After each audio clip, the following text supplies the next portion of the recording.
आमी एका फळाची परीक्षा कशी करता, ताच्या रंगा वयल्यान वा ताच्या आकारा वयल्यान तितलें न्हय, तें आमी खावन पळयता तें कशें आसा, गोड आसा काय, बरें रुचीक आसा काय, मागीर म्हणटा वो आंबो बरो, हें पेर बरें अशें आमी म्हणटा.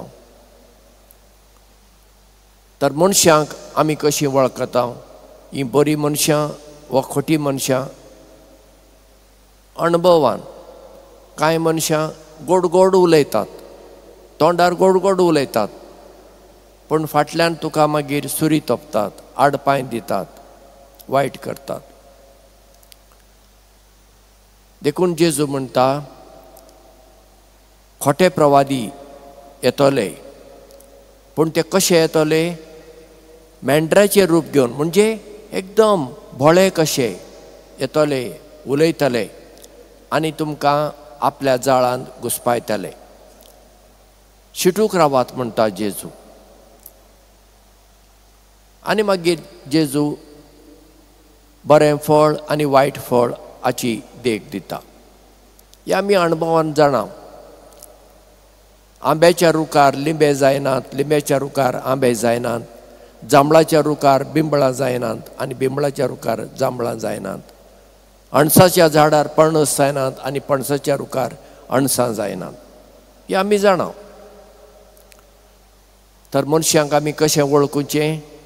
तांच्या उतरांतल्यान न्हय, तांच्या करणी, तांच्यो करण्यो कसल्यो, तांचें जिवीत कशें, तांतल्यान आमी मनशाक वळखूंक शिकूंक जाय. देखून सदांच आमी बऱ्या मनशां कडेन सहवास संबंद दवरूंक जाय आनी वायट मनशां थावन आमी पयस रावूंक जाय. ते मागीर कोणूय जावं, कोणूय जावं.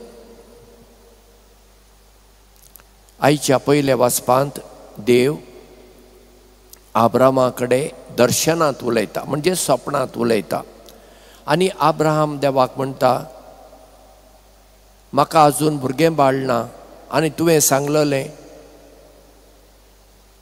म्हजी संतत तूं वाडयतलोय, पूण कांय जावंक ना.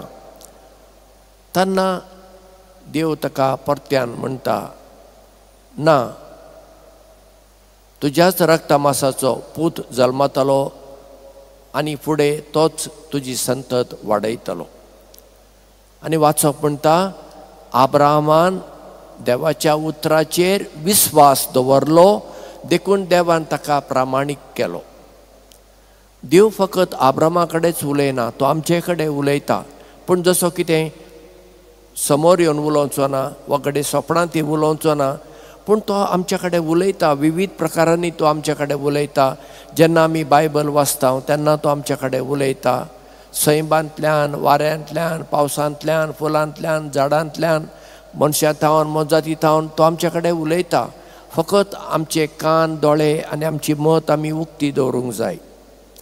आनी जेन्ना देव आमच्या कडेन उलयता, जशें आब्राहामान केलें तशें आमी करूंक तयार आसांक जाय. देवाचेर आमी आमचो पुर्तो भरवोसो दवरूंक तयार आसांक जाय. तर आमी जर आसां तर देव आमकांय प्रामाणीक करतलो, आमकांय सांडून घालचो ना. आनी हो विस्वास साद्या मनशांचो, जो सादो दुबळो लोक आसा पळया, तांकां फाल्यांचें पडून वचूंक ना, कित्याक फाल्यांचें चिंतूंक तांकां वेळ ना. आयचो दीस कसो काडप हेंच तांच्या दोळ्या मुखार आसा. म्हणून ती देवाचें नांव घेता आनी वेता. कितलेशे फावटी सादीपणे मनशां कामाक वेताना वाटेर एक मंदीर मेळ्ळें, मंदिराक नमस्कार केलो. एक खुरीस मेळ्ळो, खुर्साक एक नमस्कार केलो.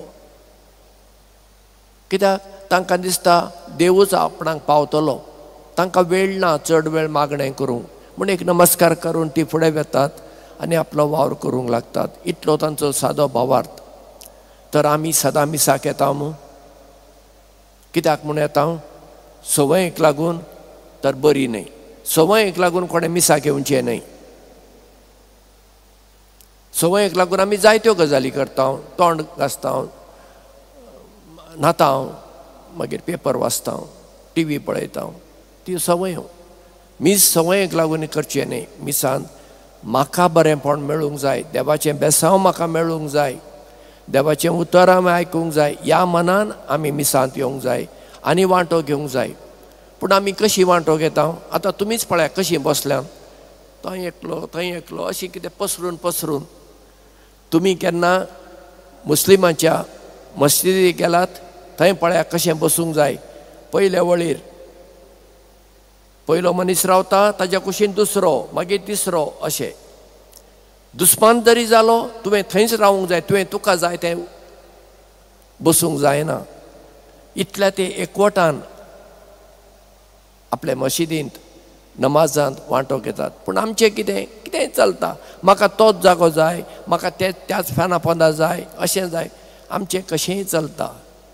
म्हणजे कित्याक कशें जाता, आमचो विस्वास पुरतो देवाचेर ना. आमी मिसाक येतना आमी एक कुटुंब, एक फामील कशें मिसांत वांटो घेता. आमी एक एकली न्हय, मीस एक एकल्याचें न्हय. आमी एकठांय मेळून मिसांत वांटो घेतना आमी सगळ्यांनी लागीं रावूंक जाय.